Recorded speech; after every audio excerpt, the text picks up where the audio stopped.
Hello friends, स्वागत आहे तुमचं माझ्या किचनमध्ये। आज आपण भंडारेवाली आलू की सब्जी बनवणार आहोत। आज माझ्याकडे कुठल्या भाज्या नव्हत्या म्हणून म्हटलं की छान उकडलेल्या बटाट्याची भाजी आपण बनवणार आहोत। चला तर मग सुरू करूया। मी इथे कढईमध्ये तेल घेतलेलं आहे। तेल छान तापलं आहे। त्यामध्ये आपण अर्धा चमचा जिरं घालणार आहोत। जिरं तडतडल्यानंतर थोडी कोथिंबीर घालणार आहोत। त्याने फार छान अशी टेस्ट येते भाजीला।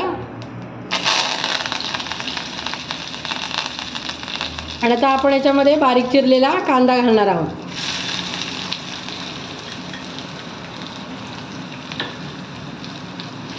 बारीक गॅसवरती छान कांदा असा आपण परतून घेणार आहोत।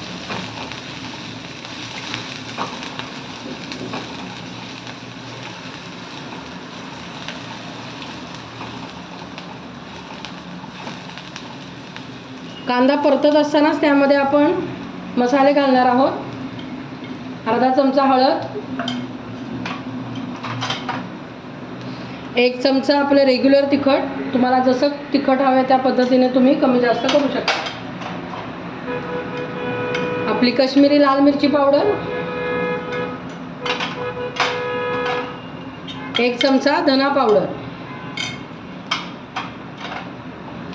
छान आपण आता हे मिक्स करून घेणार आहोत आणि कांदा छान शिजवून घेणार आहोत। 1 ते 2 मिनटं झालेली आहेत। तुम्ही पाहू शकता कांदा आपला छान परतला आहे। आता याच्यामध्ये आपण टोमॅटोची प्युरी घालणार आहोत। या टोमॅटो प्युरीमध्ये मी आलं, लसूण, टोमॅटो आणि 1 लाल मिरची असं वाटून घेतलेलं आहे।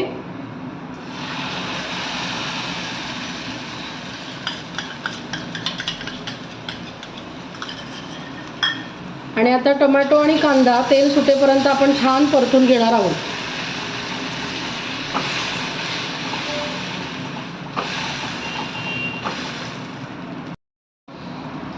तुम्ही पाहू शकता भाजीला आता छान असं तेल सुटलेलं आहे सर्व बाजूनी। आता आपण यामध्ये गरम पाणी घालून घेणार आहोत। ग्रेव्हीवाल्या भाज्यांना शक्यतो पाणीच घालावं, तर भाजीची चव ही छान राहते तशीच, नाही तर मग फार पांचट अशी भाजी लागते।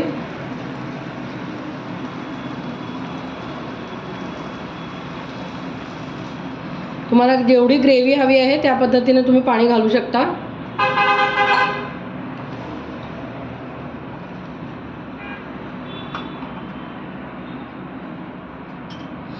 नाही तर यामध्ये आपण गॅस मी थोडा मोठा केला आहे। उकडलेला बटाटा आहे तो असं स्मॅश करूनच घालणार आहे, चिरून वगैरे घालणार नाही आहोत।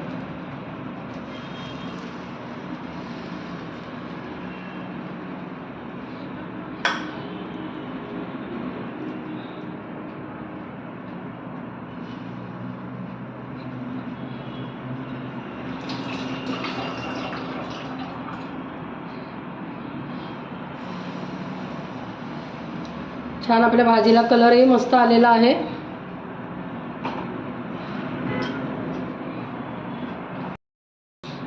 भाजीला आता आपला छान उकळी यायला लागलेली आहे। आता आपण ह्यामध्ये चवीपुरतं मीठ घालणार आहोत।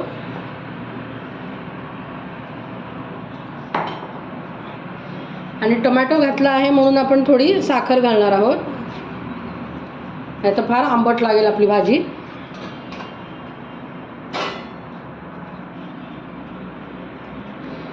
छान मिक्स करून आता आपण अजून एक छान अशी उकळी काढून घेणार आहोत।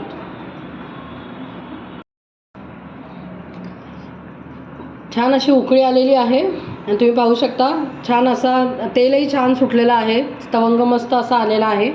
आता यामध्ये आपण 1 चमचा कसुरी मेथी आहे ती थोडीशी घालणार आहोत। 1 अर्धा चमचा गरम मसाला घालणार आहोत।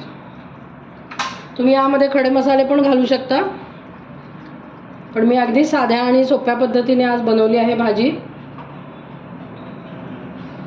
आणि थोडी कोथिंबीर पण घालणार आहोत।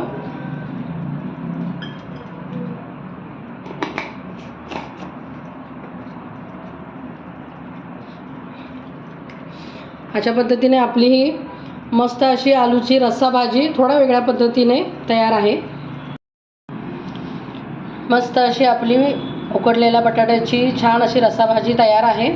वरून आता आपण कोथिंबीर घालणार आहोत. ही भाजी तुम्ही गरम गरम पुरीवरती, गरम गरम भातावरती पण खाऊ शकता. तुम्हाला जर माझ्या रेसिपीज आवडत असतील तर प्लीज चॅनलला सबस्क्राईब करा, शेअर करा, लाईक करा आणि बेल आयकॉन दाबायला विसरू नका, जेणेकरून माझ्या नवीन नवीन रेसिपीज तुम्हाला, त्याचे अपडेट्स तुम्हाला मिळत राहतील. थँक्यू.